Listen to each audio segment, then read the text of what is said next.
আসসালামু আলাইকুম বিয়ার, সবাই কেমন আছেন? আশা করি ভালো আছেন। তো লাইফস্টাইল ব্লগ থেকে আপনারা সবাইকে স্বাগতম। তো আপনারা সবাই যারা ভিডিওটি দেখবেন, তো প্রথমে মনে হয়ে দিলাম তো একটু লাইক কমেন্ট করবেন, অত ভিডিওটা করতে ভালো লাগে।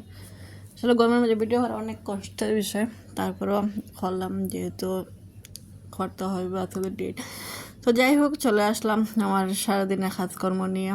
তো সবাই আশা করি ভিডিওটা পুরো দেখবেন। সকালে নাস্তা শেষ করে তো চলে গেলাম রুমগুলো গুছাতে, এক এক করে গুছিয়ে নেব। আসলে রুমগুলো গুছাইতে অনেক সময় ব্যাপার, তারপরে একটু একটু করে আপনাদের সাথে শেয়ার করলাম, ভাবলাম আপনাদের সাথে একটু শেয়ার করি। তো আপনাদের ভিডিও অনেক সুন্দর লাগে, তো সবাই ভিডিও আমি দেখি। অনেক সুন্দর করে কাজ করেন, অনেক গুছায় কাজ করেন পরিপাটি। হয়তো তেমন আপনাদের মতন পাই না, যতটুকু পারি আপনাদের সাথে শেয়ার করে। তো চেষ্টা করি নিজের রুমটা একটু গুছিয়ে রাখার জন্য। যেই থেকে এক করে রুমগুলো গুছিয়ে নিতেছি, আর প্রথমে আমার বেডরুমটা গুছিয়ে নিতেছি। আর যেহেতু আমার আসলে ভিডিও করাতে তেমন একটা সুবিধা পাই না, মানে আমার ভিডিও স্ট্যান্ড নাই, যা এখানে একটু ভিডিওগুলো সমস্যা হয়। তো যাই হোক, একটু মানিয়ে নেবেন। তো এই তো চলে ফাইনালি লুকটা দেখে নেন। তো রুমগুলো এক এক করে গুছিয়ে নেব।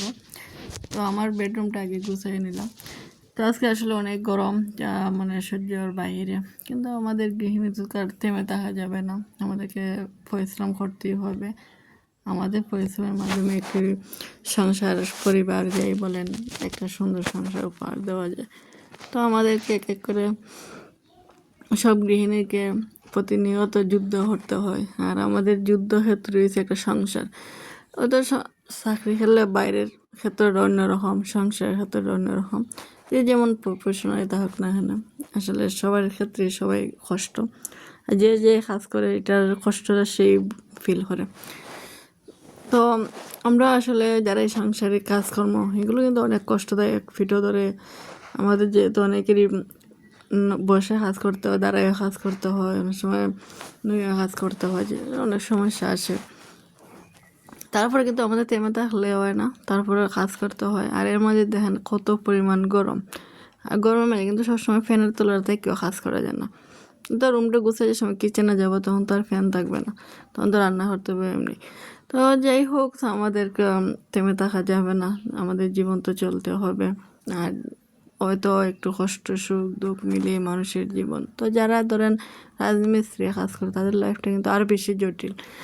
রোদের মাঝে 4-5 ঘন্টা কাজ করাটা অনেক টাফ বিষয়। তো তাদের তো জীবন চলতেছে, তো আমাদেরও জীবন চলে যাবে। তো ফাইনালি আমার একটা বেডরুম শেষ করলাম গুছানো, সিঁড়িগুলো মুছে নিলাম। আর অনেক কাজই করছি, সব কিছু হয়তো শেয়ার করার মতন না, যেহেতু অনেক লম্বা ভিডিও হয়ে যায়। আর অনেকগুলো লম্বা ভিডিও আপনারা দেখতে তেমন একটা ভালো পান না, তাই একটু শর্ট করে নিলাম। তো রুমগুলো ডিপ ক্লিন করছি, অনেক সময় নিয়ে। আমার এই রুমটা গুছাইছি 2 দিনে, একদিনে গুছাইছি, বাট ভিডিওটা আমি 2 দিনে করছি। যেহেতু আমি প্রতিদিন ভিডিও দেওয়া পক্ষে সম্ভব না, একটু ঝামেলার মধ্যে থাকি, ব্যস্ততার মধ্যে থাকি। একটা ভিডিও তৈরি হওয়াটা অনেক কষ্টদায়ক, আসলে তখন আগে বুঝতাম না, এখন বুঝি। তো একটা এক এক করে রুমগুলো গুছিয়ে নিতেছি। তো এটা আমার ডাইনিং টেবিলের রুমটাও গুছিয়ে নিলাম। এগুলো আসলে করতে অনেক সময় নিয়েছে, ডিপ ক্লিন করতে কিন্তু অনেক সময় নেয়। তো ডিপ ক্লিনগুলো সব রুমে করলাম। সব কিছু আসলে ভিডিও ক্যামেরা ধারণ করা সম্ভব হয়েছে না, আর সব কিছু হয়তো ভিডিও হলে সব কিছু দেওয়া হয়নি। যেটা রূপ পারলাম আপনাদের সাথে শেয়ার করলাম। আর এখন কিন্তু গ্রীষ্মকাল, আম কাঁঠালের সময়। তো কাঁঠাল বীজ খাইতে কিন্তু আমার খুব ভালো লাগে, কাঁঠালের সময় কাঁঠাল বীজই ভালো লাগে। তো ভাবলাম আজকে একটা ছুটি তো রান্না, কাঁঠাল বীজ দেওয়া সব ধরনের সবজি দেবো। তো ফার্স্ট মিশালি সবজি একটা তরকারি রান্না করলাম, যেহেতু মাংস খাওয়া পড়তেছে, কন্টিনিউ ভালো লাগে না। তো বিকালে চলে আসলাম ছাদে, এটা যেহেতু 2 দিনের ভিডিও আমার। তো ছাদের মধ্যে একটু হাঁটতে আসলাম, কিন্তু দেখেন একটা গাছের পাতাও নাড়তেছে না, আর এত পরিমাণে এই জন্যই গরম লাগতেছে। আর গাছের পাতাগুলো নড়লে দেখবেন একটু হাওয়া লাগে, বাতাসে আরাম লাগে। কি আর হরান, আল্লাহর যা ইচ্ছা, যখন যা দেন তাই মেনে নিতে হয় আমাদের।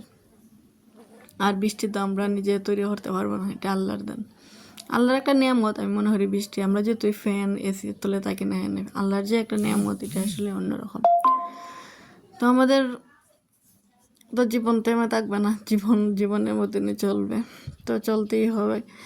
এর মাঝে তো দুঃখ কষ্ট সুখ দুঃখ সব কিছু মিলিয়ে মানুষের জীবন। তো আজকে বয়সটা আবার হয়তো আমার কষ্ট হইতেছে গরমের কারণে। তো ভালো থাকবেন ভিউয়ার্স, সবাই দোয়া করবেন। আসসালামু আলাইকুম।